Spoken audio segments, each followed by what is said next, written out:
Welcome to Healing Through Dentistry podcast, where we redefine health, wellness, and the power of your smile. We're your hosts, Hannah and Eva, twin sisters, qualified dentists and medical doctors. This is more than a dental podcast. It's a journey into profound connection between oral health and whole body healing. Through personal stories, inspiring client transformations, and expert insights, we explore how dentistry can ignite energy, relieve chronic pain, and transform lives. Get ready to discover the extraordinary ways your smile can heal, inside and out. Let's begin. Hi everyone, welcome to another episode, and today we will be talking about amalgam fillings, black fillings, the fillings which many of you have still in your mouth. And it's gonna be about our story, actually, why we stopped and started to think about if it is good or not only color-wise, but health-wise. And I think everything in our life brings us the stimuli and why we do things the way we do. And for me, it started very early. In 6th grade, I had a presentation. We were meant to choose a topic, and I chose to talk about amalgam fillings in versus with resin fillings. That time, it was a time when the white fillings were started to be done. And there was also lots of controversy about that. And that was, I'm just thinking back, what year was it? Maybe early 90s? Well, we were 12, so it's exactly 30 years ago. Yeah, early 90s. And it's important to say maybe this fact as well, because that's how long the discussions about amalgams and black fillings and the bureaucracy about this, whether to keep it in a health system or not, that's how long they've been talking about that. And that was not the beginning. That was years and years before Eva had the presentation. But anyway, that's kind of showing how interested you were becoming a dentist. Yes, back then. So that time I was talking about the fact that the amalgam filling is alloy of metal. And as a fact, as a material, it does expand. So it increases in size and it can break the tooth. Also for the perspective of how you have to create the cavity. You have to prepare the cavity bigger in order for the filling material to stay there.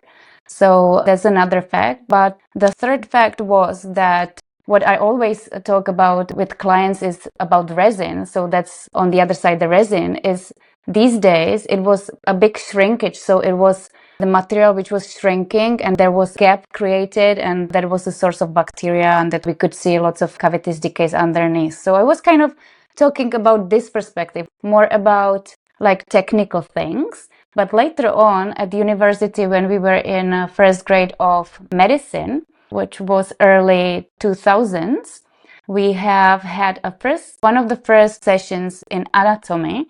And our professor, she told us interesting thing, which, again, for me, it was like getting the dots together, the puzzle together. And she said, anatomy lesson, that incidency or the most rate of people who commit suicide is within dentists.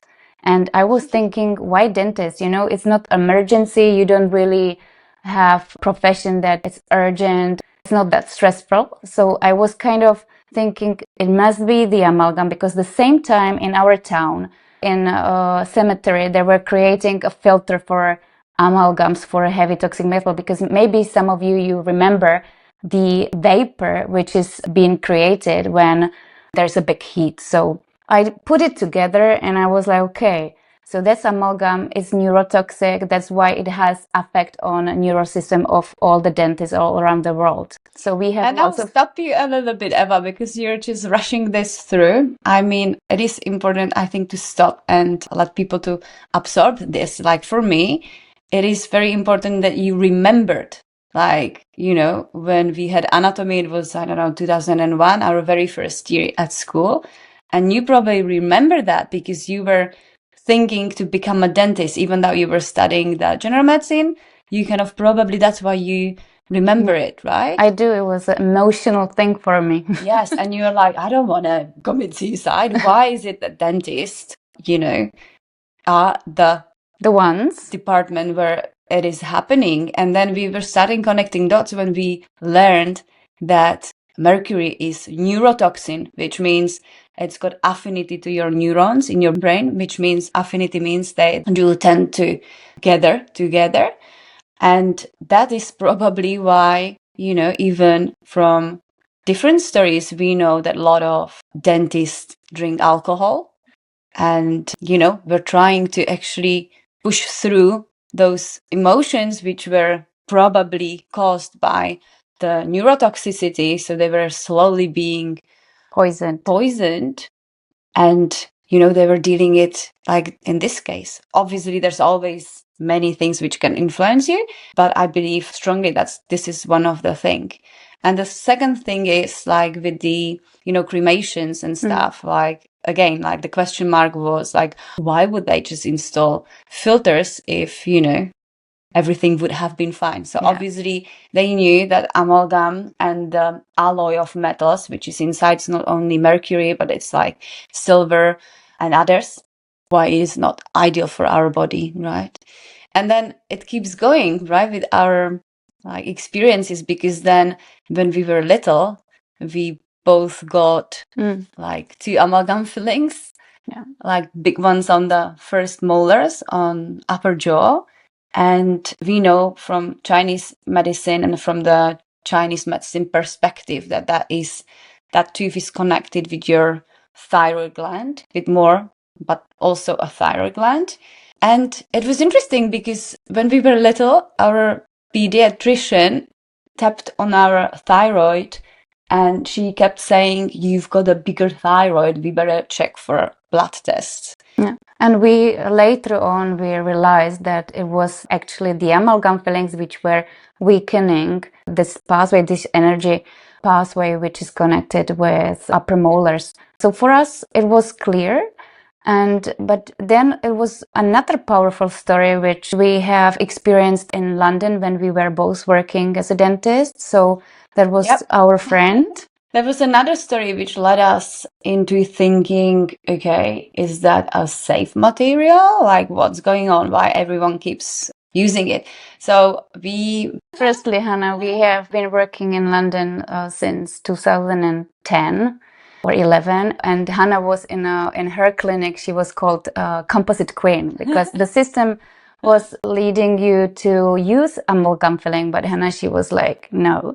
For me also, but Hannah, she was like that known that she was Composite Queen. You laughed when you heard that, right? And so because I'll jump into this because it was like for 2 reasons. One was like, why would I destroy more tooth in order to place the amalgam filling? You really basically need to remove more of your tooth, even though it's healthy, in order for the filling to work well. So that was against me. And also like, the color. The cosmetics, yeah. The cosmetics as and well. The taste, and you place the fork on your teeth, another metal, you feel that. The taste, you feel also. So I feel like, it was clear to us. Remember when, in the Czech Republic, when we were little, there used to be this aluminum. Yeah. Aluminum forks. And probably some of you remember when you actually tap on the filling, the amalgam filling, the black filling with the aluminum fork, it was just like a hit.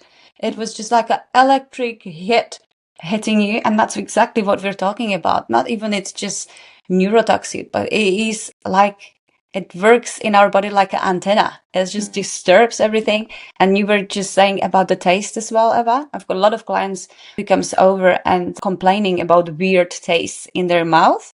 And of course, they do have a weird taste in your mouth because they've got like alloy of metals in their mouths.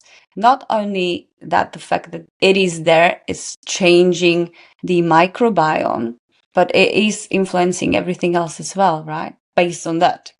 Yeah. So, but the most powerful story was our friend's story. Yes, because he was directing us to somebody who is very knowledgeable about amalgam fillings. Yes, and gave us knowledge. And so this friend, Australian guy, actually it was a couple of them, like separately. They did not know each other, but separately we've had 2 stories. One friend of ours, a pilot, was actually questioning asked, like, do you guys still do metal fillings? And we're like why do you ask? Like, what a weird question. And we just explained, okay, we work for national health system. We still kind of are supposed to put them in people's mouths, but we tend to not do. And yeah, and he was sharing his story when, like, you know, he was in his 30s back then, or mid 30s, when he has experienced a period of time when he was depressed, he was anxious, he was chronically fatigued, he didn't have a joy of life, and he didn't have a reason. Like, he was a young guy, he was, you know, a pilot. It's a beautiful Profession. He managed to go to live and work to London, and so he didn't actually have a reason why he should be depressed anyway. So he started exploring, and I love our clients. Most of them, they take their responsibility for their health and they start exploring. They start searching for answers. And this friend, he found name Andy Cutler, who has written many books. And this book, I think it's changed our direction of what we do, why we do. So it was not easy to get it because it's just not like something they print all the time. So it is called Amalgam Illness, and the author is Andy Cutler. He's no longer with us. He died, I think, a few years back. But anyway, it's packed full of information, and he passed this information to us. We managed to get the book from, I don't know, it was shipped from somewhere else, right? I can't remember. Maybe from US. And we were in awe just seeing how much the metal influences overall health. Like everything. It was shocking. It was shocking. But same time, clear to me that this is not good thing to body. I mean, we had times when we were placing these amalgam fillings back days. There was no other alternative, okay? But with the knowledge, I mean, we're all learning from the experience, and we see lots of chronically ill clients who have huge benefits from removing the amalgams. But anyway, so this wasn't over, right? Because we needed another lesson. We needed another lesson ourselves to know 100% that it is not great. We didn't place the amalgam fillings, but we still removed them, right? So like that's your everyday job. Fillings, daily bread. A lot of just removing fillings. Every day you probably don't always do veneers and crowns and implants, but what you do always, it's a minimum invasive treatment. You remove fillings.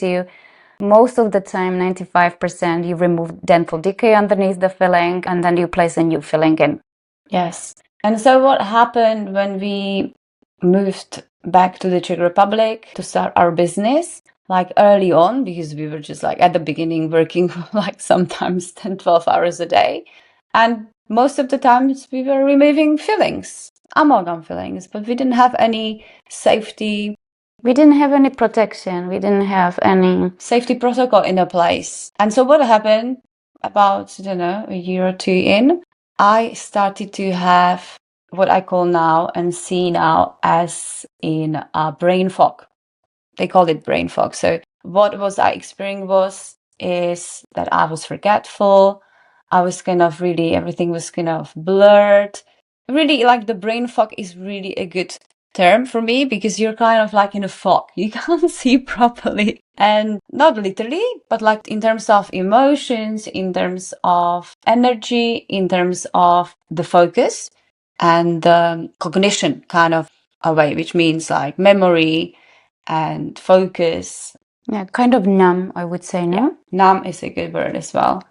And so we remembered again, okay, we are not placing amalgam fillings, but we're still removing them. And we started to open this book again and started to dig deeper and see that we really, first of all, need to protect ourselves and our team in order to be, good to serve others. It's like this, it always reminds me when you fly somewhere, the flight policy, you need to always give oxygen to you first before you help the others next to you. So same thing. So we needed to like set up the practice in a way that we're just going to protect ourselves. So it was difficult also because like in the Czech Republic, there was no one then who was distributing folders. Still not, Hannah. In this kind of specific way, we had troubles to get the device from States early on, so that's why we have postponed it.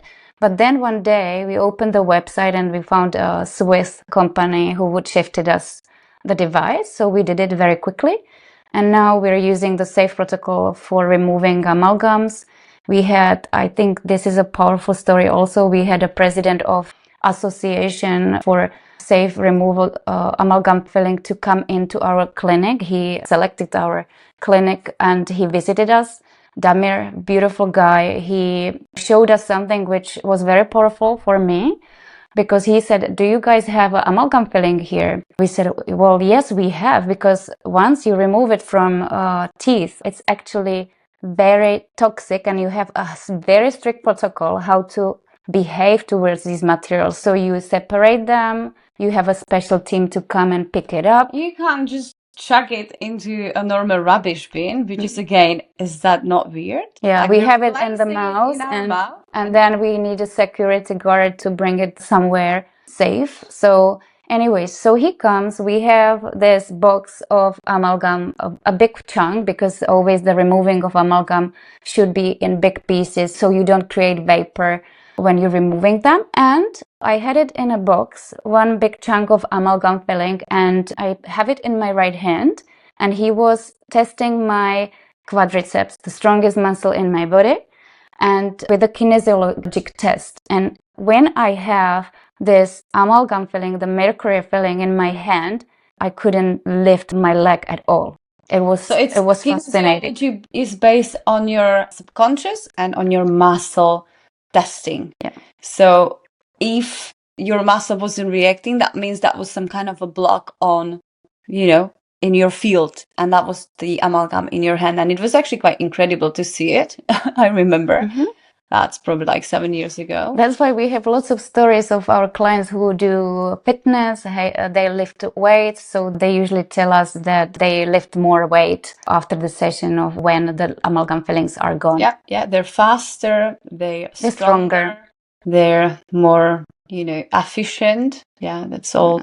Anyway, so I feel like this would be about our story about the amalgams.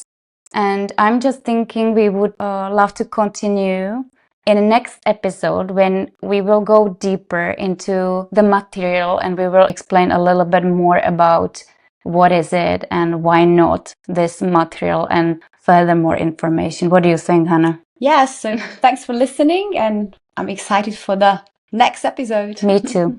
See you then. Thank you for joining us on Healing Through Dentistry podcast. We hope today's conversation has inspired you to see your smile as the gateway to whole body well-being. To stay connected, visit us on our website or follow us on social media. If you enjoyed this episode, please subscribe, leave a review, and share it with someone who could benefit. Until next time, remember, healing starts with a smile. Take care, and we will see you in the next episode.